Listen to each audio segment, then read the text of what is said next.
សាច់រឿង អូខេអញ្ចឹងយើងចូលដល់សាច់រឿងយើងតែម្ដងទៅចំពោះសាច់រឿងនឹងផងដែរខ្ញុំសូមលើកឡើងនៅប្រហែលជាខ្ទង់ខែកក្កដាឆ្នាំ2005អញ្ចឹងបើសិនជាគិតមកដល់ពេលនេះប្រហែលជា20ទៅ21ឆ្នាំណាបាទអញ្ចឹងកាលនោះគឺមានពូម្នាក់នៅចិត្តផ្ទះខ្ញុំគាត់បានគ្រោះថ្នាក់ចរាចរណ៍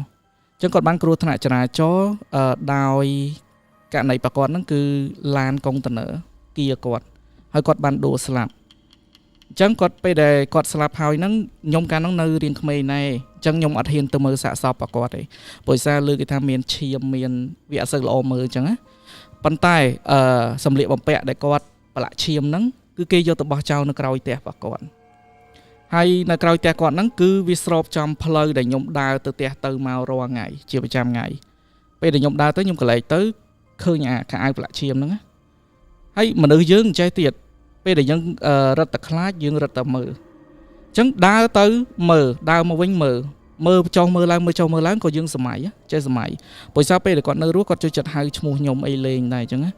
ហើយនៅដល់ពេលយប់ឡើងធម្មតាមិនមានភ្លេងបុណ្យសពនៅក្បែរផ្ទះយើងហើយអាសលេងស្មូតហ្នឹងយើង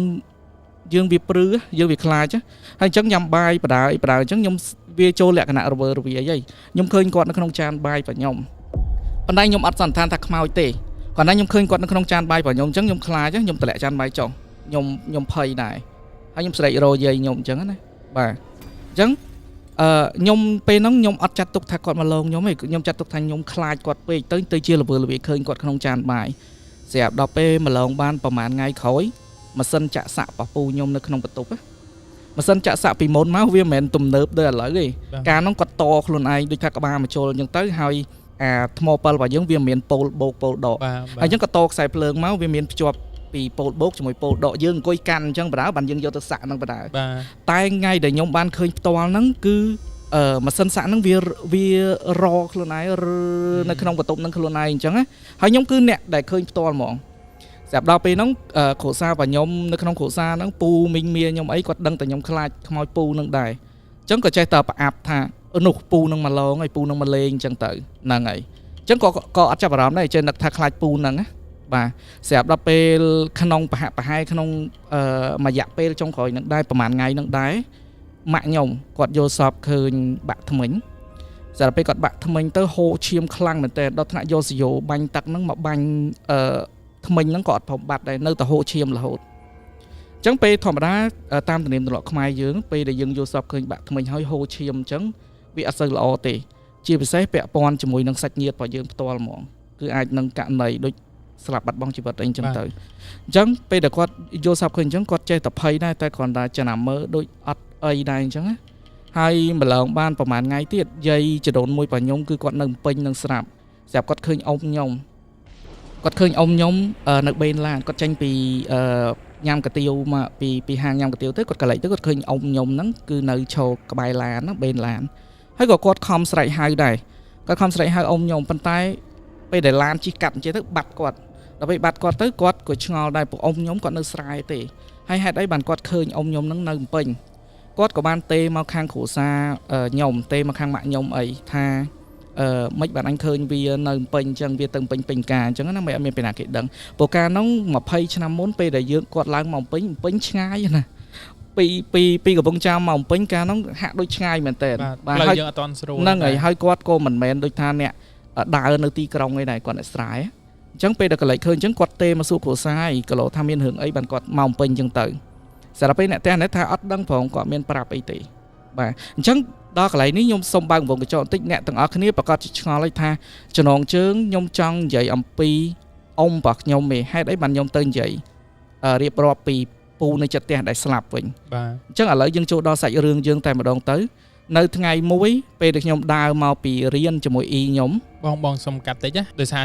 ចូលដល់សាច់រឿងហ្មងតែខ្ញុំសុំflashback តិចបើវងកញ្ចក់មួយពេលដែលបងឃើញគាត់ក្នុងចានហ្នឹងឃើញរូបភាពបែបណាឃើញតែមុខឬមួយក៏មិនឃើញមុខគាត់ឃើញមុខគាត់ក្នុងចានឃើញតែមុខក្នុងចានទេត្រូវបាទឃើញមុខគាត់ក្នុងចានបែបកលឹងហ្នឹងឯងអត់មានអាក្រក់អីទេគ្រាន់មុខយើងធម្មតាមុខមនុស្សក្នុងធម្មតាទេបាទ ព្រោះខ្ញុំខ្លាចយកច្រឡំថាឃើញរូបភាពអាគ្រោះថ្នាក់ហ្នឹង អត់ទេ រូបភាពគ្រោះថ្នាក់ អត់ទេព្រោះដោយសារខាងដើមខ្ញុំបានបញ្ជាក់ឲ្យខ្ញុំអត់ហ៊ានទៅមើលទេ ចា បាទខ្ញុំអត់ហ៊ានទៅមើលទេពួកអីដែលខ្ញុំឃើញក៏ខ្ញុំឃើញតែសម្លៀកបំពាក់ឈាមរបស់គាត់ដែរ អូខេ បាទ ជើញចូលតបង អូខេអញ្ចឹងខ្ញុំសូមបកមកសាច់រឿងរបស់យើងវិញនៅក្នុងខែកក្កដាឆ្នាំ2005នឹងដែរគឺរដូវវស្សាហើយថ្ងៃហ្នឹងគឺខ្ញុំដើរបកពីសាលាមកវិញជាមួយនឹងម្ដាយមីងរបស់ខ្ញុំពេលដើរមកដល់ផ្ទះស្រាប់ខ្ញុំឃើញផ្ទះបិទទ្វារអស់ដល់ពេលបិទទ្វារអស់អញ្ចឹងទៅក៏ខ្ញុំដើរបកមកខាងមុខវិញមកផ្ទះយាយខ្ញុំខាងប៉ាខ្ញុំខាងមុខវិញសួរថាហេតុអីបានអ្នកផ្ទះខ្ញុំតាបាត់អស់ហេតុអីបានចាក់សោចោលអញ្ចឹងយាយខ្ញុំខាងប៉ាខ្ញុំក៏ប្រាប់ថាម៉ាក់វាហើយនឹងយាយវាអីនាំគ្នាទៅយកខ្មោចអ៊ំវាអីអញ្ចឹងអ៊ីខ្ញុំអីគាត់យំបណ្ដោយហើយពេលហ្នឹងផងដែរខ្ញុំនៅរៀងតូចដែរយើងវាអត់សូវចាប់អារម្មណ៍ថាគាត់យំដោយសារអីអញ្ចឹងចេះសួរឡើងថាអ៊ំខ្ញុំហ្នឹងស្លាប់ហើយអូខេក្នុងករណីដែលស្លាប់ហ្នឹងផងដែរហ្នឹងអាថ្ងៃដែលពួកគាត់បានបិទចាក់សោទ្វារទៅយកសពហ្នឹងណាម៉ាក់ខ្ញុំអីក៏នាំគ្នានិយាយគ្នានៅលើផ្ទះទេប៉ុន្តែស្រាប់តែមានពូហ្នឹងត្រូវជាបងប្អូនសាច់ញាតិប្រពន្ធអ៊ំខ្ញុំហ្នឹងខ្ញុំកន្លែងនេះខ្ញុំបញ្ជាក់ទៅអ៊ំរបស់ខ្ញុំហ្នឹងគឺត្រូវជាបងប្រុសបកើតរបស់ម៉ាក់ខ្ញុំហើយជាអ៊ំប្រុសបាទអញ្ចឹងសាច់ញាតិរបស់អ៊ំស្រីដែលត្រូវជាប្រពន្ធរបស់គាត់ហ្នឹងជិះម៉ូតូមកពីស្រុកមកប្រាប់តំណឹងថាបងរបស់ម៉ាក់ខ្ញុំហ្នឹងអ៊ំខ្ញុំហ្នឹងគឺគាត់ស្លាប់ហើយអញ្ចឹងឲ្យសាច់ញាតិទៅយកសពអាថ្ងៃទៅយកសពហ្នឹងផងដែរមានដូចជាម៉ាក់ខ្ញុំពូខ្ញុំជាមួយនឹងយាយខ្ញុំគាត់ជិះឡានទៅយកសពប៉ុន្តែពេលដែលទៅដល់ស្រុកហ្នឹងសពហ្នឹងមិនមែនស្លាប់នៅស្រុកហ្នឹងទេសពហ្នឹងគឺត្រូវស្លាប់នៅក្នុងកន្លែងស្រែមានន័យថាស្រែដែលគាត់ធ្វើហ្នឹងគឺគាត់ត្រូវឆ្លងកាត់ចការកស៊ូហើយបានទៅដល់ស្រែហ្នឹងទៀតមានន័យថាចំការស្រែរបស់គាត់ហ្នឹងគឺនៅឆ្ងាយអំពីអាស្រុកដែលគាត់នៅហ្នឹងទៀតបាទភូមិដែលគាត់នៅហ្នឹងទៀតអញ្ចឹងខែហ្នឹងគឺខែប្រាសាពេលដែលភ្លៀងខ្លាំងទៅវាបែកផុកបែកអីអញ្ចឹងឡានជិះចូលអត់បានទេអញ្ចឹងគ្រួសាររបស់ខ្ញុំដូចម៉ាក់ខ្ញុំអីហ្នឹងគឺគាត់ទៅដល់ស្រុកហ្នឹងហើយដោយសារតែជិះចូលទៅក្នុងអាដីស្រែហ្នឹងអត់បានក៏នាំគ្នាបកមកខេត្តវិញបកមកទីរួមខេត្តផ្ទះខ្ញុំវិញហើយថ្ងៃស្អែកឡើងបាននាំគ្នាទៅម្ដងទៀតអញ្ចឹងពេលដែលទៅម្ដងទៀតហ្នឹងម៉ាក់ខ្ញុំអត់ទៅទេទៅតែពូខ្ញុំអ៊ំខ្ញុំជាមួយនឹងយាយខ្ញុំឯងហើយនឹងអ៊ីខ្ញុំមួយទៀតមកពីស្រុកហ្នឹងហើយនាំគ្នាទៅហើយជួលគោយន្តរបស់គេហ្នឹងពីក្នុងភូមិហ្នឹងជិះចូលទៅកន្លែងស្រែហ្នឹងក្នុងករណីថ្ងៃហ្នឹងផងដែរវាជួនគ្នាមែនតើគេឲ្យទៅយកសពហ្នឹងគឺគេប្រាប់ដែរថាមានករណីសម្លាប់2ក្នុងពេលតែមួយគេឲ្យទៅយកសពហ្នឹងទី1គឺខ្មោចដែលស្លាប់ដោយចោលប្លន់ម៉ូតូគេស្លាប់ហើយគេដាក់ខ្មោចហ្នឹងនៅចការកស៊ូចោលហើយនឹងសាកសពមួយទៀតហ្នឹងគឺអ៊ំខ្ញុំផ្ទាល់ដែលគាត់ត្រូវបានគេស្លាប់ហើយគេរុញគាត់រុកគាត់ចូលទៅក្នុងរណ្ដៅធម្មតាដើមឈើធំពេលដែលដើមឈើហ្នឹងអាលើងទៅវាមានរុនតែអូដើមធំអញ្ចឹងពេលដែលគេស្លាប់គាត់ហើយគឺគេរុញក្បាលគាត់ចូលទៅក្នុងហ្នឹងអញ្ចឹងសភាពសាកសពដែលយាយខ្ញុំបានទៅយកហ្នឹងគឺក្បាលគាត់បត់បាក់កហ្នឹងហើយបត់បាក់កហ្មងរុកចូលទៅក្នុងហ្នឹងហើយបងស្គាល់ដើមកធៀងខេតទេស្គាល់ដើមកធៀងខេតដែលគេយកមកចងធ្វើបោកផ្ទះហ្នឹងបាទគឺពេលហ្នឹងគឺគាត់ពួកឃាតករហ្នឹងយកអាដើមកធៀងខេតហ្នឹងខោពីលើសាកសពហ្នឹងប៉ុន្តែសាកសពប្រអ៊ំខ្ញុំហ្នឹងគឺជើងចូលទៅក្នុងដៅហ្នឹងមួយជាមួយខ្លួនទាំងអស់ហើយនឹងជើងមួយទៀតកងនៅមាត់ដៅរបៀបមកចាហៀងហ្នឹងហើយជើងមកចាហៀងឯងដែលនៅកងមាត់ដៅគេពេលហ្នឹងខ្លួនឯងចូលទៅក្នុងហ្នឹងអស់ហើយបាទអញ្ចឹងពេលដែលយាយខ្ញុំគាត់បានទៅយកសាកសពហ្នឹងណាបែងឃើញដឹងទស្សនភាពហ្នឹងមិនអត់ទៅដល់តកៅប៉ុនកូនដៃនេះបើយើងទុកមកយប់ជាងវិញមិនមកយប់ទេមិនមកយប់កន្លះខែហើយហ៎អូនឹងសោះអស់ហើយបាទអញ្ចឹងព្រាមអញ្ចឹងអត់ស្បែកទេទៅយកហ្នឹងគឺនៅសល់តែក្រងឆ្អឹងទេអញ្ចឹងនៅសល់បើសាច់វិញនៅសល់តែប្រអប់ជើងឯងពេលដែលទៅយកហ្នឹងគឺនៅសល់តែក្រងឆ្អឹងឯងបាទហើយពេលដែលទៅយកហ្នឹងផងដែរកន្លែងហ្នឹងខ្ញុំសូមបញ្ជាក់ថយក្រោយបន្តិចដែលខ្ញុំបាននិយាយតាក់ទងជាមួយនឹងពូមួយដែលស្លាប់នៅជិតផ្ទះខ្ញុំហ្នឹងណាពេលដែលយើងឃើញម៉ាស៊ីនចាក់សាក់ហ្នឹងណាយើងឃើញរហើយអ្នកផ្ទះខ្ញុំចេះនាំគ្នាថាមកប្រអាប់ខ្ញុំថាពូនឹងមកលេងម៉ាស៊ីនចាក់សាក់តែដែលធៀបពិតទៅគឺអ៊ំខ្ញុំទេដែលមកលេងម៉ាស៊ីនចាក់សាក់ហ្នឹងដែលម្ចាស់របស់ម៉ាស៊ីនហ្នឹងមិនម្ចាស់ទេម៉ាស៊ីនហ្នឹងប្អូនគាត់តែគាត់ជាមនុស្សដែលចូលចិត្តចាក់សាក់ដែរចាបាទអញ្ចឹងគឺអាចសន្និដ្ឋានបានថាខ្មោចដែលមកកាន់ម៉ាស៊ីនហ្នឹងគឺអ៊ំខ្ញុំទេមិនមែនពូមួយនៅចិត្តផ្ទះហ្នឹងទេតន់បាទអញ្ចឹងបាទខ្ញុំសម្រាប់សាច់រឿងមកពីដំបូងដើម្បីឲ្យអ្នកទាំងអស់គ្នាបានយល់បាទអញ្ចឹងអូខេងាកទៅកន្លែងយកខ្មោចវិញពេលដែលទៅដល់យកខ្មោចហ្នឹងពូខ្ញុំត្រូវជាប្អូននៃសពហ្នឹងគាត់បានទាញក្រងឆ្អឹងនឹងឡើងមកហ្នឹងគឺអាឡៃសាច់អស់ហើយនៅសល់តែឆ្អឹងហ្មងហើយឆ្អឹងហ្នឹងក៏ ដាច់ពីគ្នាដែរនៅសតតែតកើវានៅហ្នឹងអញ្ចឹងបើតាមគេសន្និដ្ឋានគេធ្វើកសលវិច័យជាមួយមេប៉ោះអីនៅហ្នឹងគេអាចសន្និដ្ឋានបានថាខ្មោចហ្នឹងគឺត្រូវបានគេសម្លាប់រហូតមកដល់ពេលដែលទៅយកសាកសពហ្នឹងគឺរយៈពេលកន្លះខែអី ចុះកៅអៅ កៅអៅនៅហ្នឹងហើយមេប៉ោះក៏បានប្រកាសផងដែរសម្រាប់អ្នកភូមិនៅកន្លែងហ្នឹងដែលបានបាត់សាច់ញាតិអីណាអញ្ចឹងអាចទៅត្រួតពិនិត្យសពហ្នឹងបានបើសិនជាស្គាល់ច្បាស់ថាសពហ្នឹងពិតជាសពរបស់សាច់ញាតិរបស់ខ្លួនឯងជាប្តីខ្លួនឯងជាកូនរបស់ខ្លួនឯងអាចមកយកសាកសពហ្នឹងយកទៅធ្វើបុណ្យបានតែដល់ពេលអីអ្នកភូមិគេតម្រងជួលគ្នាគេមើលអីគេអត់ស្គាល់អីអត់អញ្ចឹងណាតែដល់ពេលយាយខ្ញុំគាត់ចំណាំថ្មិញជាមួយនឹងប្រអប់ជើងកូនគាត់អញ្ចឹងគាត់ដឹងតែកូនរបស់គាត់ហើយអញ្ចឹងពេលដែលទាញតកងទាញចូលមកហ្នឹងយាយខ្ញុំគាត់បានទិញក្តារទិញអីខ្ញុំដាក់អញ្ចឹងណាហើយពូខ្ញុំដែលទៅលើកឆ្អឹងនឹងដាក់មកហ្នឹងរៀបដាក់ចូលក្នុងក្តារហើយគាត់ដោះអាវរបស់គាត់ហ្នឹងដើម្បីខោបឆ្អឹងឲ្យបងអញ្ចឹងណាហើយបន្តមកគេមុនលោកមុនអីសោតមុនអីតាមហ្នឹងអញ្ចឹងទៅហើយបូជានៅកន្លែងហ្នឹងហ្មងអញ្ចឹងពេលដែលបូជាហើយពីថ្ងៃហ្នឹងក៏គេដឹកយកធាតុហ្នឹងមកភូមិវិញដឹកធាតុហ្នឹងមកក្នុងភូមិវិញបាទហើយអីដែលឃើញកសលវិច័យដែលឃើញហ្នឹងប្រពន្ធរបស់គាត់ប្រពន្ធរបស់សពហ្នឹងគឺគាត់បានឃើញដែរគាត់ថាអាវពណ៌ហ្នឹងអីហ្នឹងគឺគាត់ចំណាំថាអាវរបស់ប្តីគាត់ពួកអាវហ្នឹងគឺអាវដែលគាត់បានរៀបឲ្យប្តីគាត់អញ្ចឹងតែពេលហ្នឹងកសលវិច័យនៅកន្លែងរកឃើញសាកសពហ្នឹងហ្មងឬមួយក៏គេយកមកបោះមកយកមកពេទ្យកសលវិច័យនៅកន្លែងហ្នឹងហ្មងនៅកន្លែងហ្នឹងហ្មងអញ្ចឹងបានន័យថារកឃើញភ្លាមគេកសលវិច័យហើយគេអូខេអស់ហើយបានគេអញ្ញាតឲ្យយើងចាប់ផ្ដើមរើឆ្អឹងយកមកបូជាបាទហ្នឹងហើយអញ្ចឹងពេលដែលបូជាអីហើយគឺនាំគ្នាលើកយកធាតុហ្នឹងមកភូមិមកស្រុកហ្នឹងវិញអញ្ចឹងឥឡូវដល់វគ្គដែលឡងហើយបាទខាងមុខកំបាញ់មិញខ្ញុំបានរៀបរាប់ហ្នឹងគឺក្នុងករណីដែលឃាតកម្មដែលគាត់ត្រូវបានសម្លាប់ហ្នឹងឯងសូមនិយាយបកគាត់បន្តិចអាពាក់ព័ន្ធជាមួយនឹងឃាតកម្មហ្នឹងផងដែរប្រពន្ធហ្នឹងគាត់បានឃើញអាវរបស់ប្តីហ្នឹងឯងប៉ុន្តែពេលដែលយើងទៅឆាក់ទៅមើលអាវហ្នឹងណាអាវហ្នឹងគឺមានតាំងពីស្នាមកទាវផងស្នាមកបិតផងអីផងអូសោះពេញអាវសោះពេញហ្នឹងហើយដល់ពេលស្បែកជើងផ្ទាត់របស់គាត់វិញមកចាហៀងខាងនោះមកចាហៀងនោះមានអារម្មណ៍ថាសញ្ញាដូចជាបតៃបតប់គ្នាហើយយាយខ្ញុំផ្ទាល់ម្ដាយរបស់គាត់ហ្នឹងក៏បាននិយាយដែរថាបើតាមកម្លាំងមួយទល់មួយប្រហែលជាមិននេះទេអញ្ចឹងក្នុងហ្នឹងអាចនឹងមានគ្នាច្រើនដែរបាទពួកកន្លះខែវាស្នាមជើងអីវាអាលុបបាត់អស់ហើយបាទហ្នឹងហើយណាមួយត្រូវពេលហ្នឹងខែភ្លៀងហ្នឹងហើយអូខេអញ្ចឹងនិយាយដល់ពេលដែលគាត់បកមកភូមិវិញពេលដែលគាត់បកមកដល់ភូមិហ្នឹងយប់ឡើងបានធ្វើទុកយប់ឡើងគ្រាន់មកដល់ភូមិហ្នឹងគឺឆ្កែព្រុសឆ្កែលូមែនតើដូចថាខុសពីធម្មតាពេលដែលរកឃើញហើយហ្នឹងហើយរកឃើញហើយគាត់បូជានៅកន្លែងព្រៃហ្នឹងហើយអញ្ចឹងពេលដែលបូជាហើយគាត់មិនត្រូវយកធាតុហ្នឹងមកភូមិវិញបាទឆ្កែព្រុសឆ្កែលូខ្លាំងមែនតើហើយដល់អាយប់ថ្ងៃដែលទៅដេកអាថ្ងៃបូជាសពហ្នឹងដេកនៅលើផ្ទះហ្នឹងយាយខ្ញុំគាត់យកសពឃើញថាអ៊ំខ្ញុំគាត់មកក៏ដើរមកអាហ្នឹងគឺក្នុងយកសពទេដល់ពេលក៏ដើរមកទៅថាឆ្កែខាំជើងគាត់ដល់ពេលឆ្កែខាំជើងគាត់ក្នុងយោសពហ្នឹងគាត់ក៏បានប្រាប់ឲ្យអ៊ីខ្ញុំថាទៅពីបាយកបិទជើងឲ្យបងផងបងឆ្កែខាំអីគាត់គ្រាន់តែយោសពអញ្ចឹងហើយគាត់ដឹងខ្លួនឡើងលេងឆ្កែហ្នឹងលេងព្រុសដូចថាព្រុសស្រែកនៅលើអាកម្មចដៅហ្នឹងហ្មងដូចថាគាត់ព្រឺឆ្អឹងខ្នងគាត់ខ្លាចអីអញ្ចឹងព្រោះសលេងឆ្កែលូផងហើយដល់ពេលបើកភ្នែកដឹងខ្លួនឡើងឆ្កែវាហក់នៅចដៅហ្នឹងដែរអញ្ចឹងអាចដឹងថាគាត់ច្បាស់ណាស់គាត់មកដល់ចដៅផ្ទះហ្នឹងអញ្ចឹងបាទហើយដល់ពេលពូខ្ញុំមួយទៀតពូពៅគេហ្នឹងដែលប្អូនម៉ាក់ខ្ញុំដែលពៅគេហ្នឹងគាត់នៅតូចដែរគាត់អាយុប្រហែលខ្ញុំទេដល់ហើយគាត់ថាស្រែកថាស្អុយព្រោះពេលហ្នឹងគាត់ស្អុយគម្រោងខ្មោចហ្នឹងគាត់ស្រែកថាម៉ែមិនស្អុយម៉េចហើយយាយខ្ញុំគាត់អើតមើលទៅក្រោមអានៀបក្រោមផ្ទះអ៊ំខ្ញុំគាត់ឈរនៅក្បែរគោហាអ៊ំដែលស្លាប់ហ្នឹងបាទគាត់ឈរនៅខាងក្រោមដល់ពេលឈរខាងក្រោមគាត់ក៏ឡែកឃើញទៅគាត់កុំឲ្យកូនគាត់ខ្លាចអញ្ចឹងគាត់ប្រាប់ថាស្អុយផោមគោស្អុយអាចគោអីទេបាទគាត់និយាយប្រឡប់អញ្ចឹងណាបាទហើយពូមួយទៀតពូខ្ញុំដែរគាត់ដោះអាវតកងឆ្អឹងបងគាត់ហ្នឹងគាត់អត់សូវចេះខ្លាចខ្មោចទេដល់ពេលអាល្ងាចឡើងហ្នឹងពេលល្ងាចឡើងគាត់មិនត្រូវទៅមុជទឹកដល់ពេលទៅមុជទឹកនៅដងស្រាប់លេងគ្រាន់តែគាត់ឈរមុជទឹកអញ្ចឹងគាត់ដងទឹកចាក់មកឈូកើតលេចជើងត្បូងអញ្ចឹងគាត់ចាក់បានតែ4សូឯពោដិស័យមកគៀកគាត់ទៅ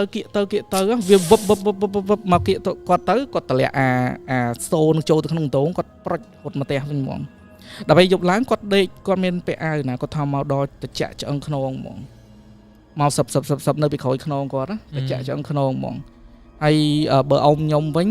បន្ទាប់អ៊ំមួយដែលស្លាប់ហ្នឹងគាត់ថាគាត់ទៅបាត់ជើងតូចរុញដើមចេកបន្ទួលនៅពីមុខគាត់អញ្ចឹងហ្មងបាទ អត់មានខ្យល់អី អត់មានទេរុញដើមជើងនឹងបដូរនឹងពីមុខគាត់ហ្មងហើយអាទាំងអស់ហ្នឹងដែលខ្ញុំរៀបរាប់ហ្នឹងគឺខ្ញុំអត់បានទៅដល់ទីតាំងហ្នឹងទេម៉ាក់ខ្ញុំក៏បានទៅដែរព្រោះម៉ាក់ខ្ញុំទៅហើយគាត់ត្រឡប់មកវិញថ្ងៃហ្នឹងតស្អីលើមកគេទៅទៀតសាច់រឿងទាំងអស់ហ្នឹងខ្ញុំប្រមូលបានពីអ៊ំខ្ញុំយាយខ្ញុំពូខ្ញុំដែលគាត់ឃើញចាក់ស្ដែងតែប្រាប់ទេអូខេឥឡូវដកបកមកខ្ញុំវិញដែលខ្ញុំនៅទីរំខេត្តនេះវិញទាំងដែលខ្ញុំអត់បានទៅសោះហ្នឹងសាច់ញាតិទាំងអស់មិនថាយាយខ្ញុំមិនថាអ៊ំខ្ញុំពូខ្ញុំអីទាំងអស់គាត់ថាអត់ដែរខ្លាចខ្មោចពីណាដល់ខ្លាចបងខ្លួនឯងគាត់ឲ្យខ្លាចហ្មង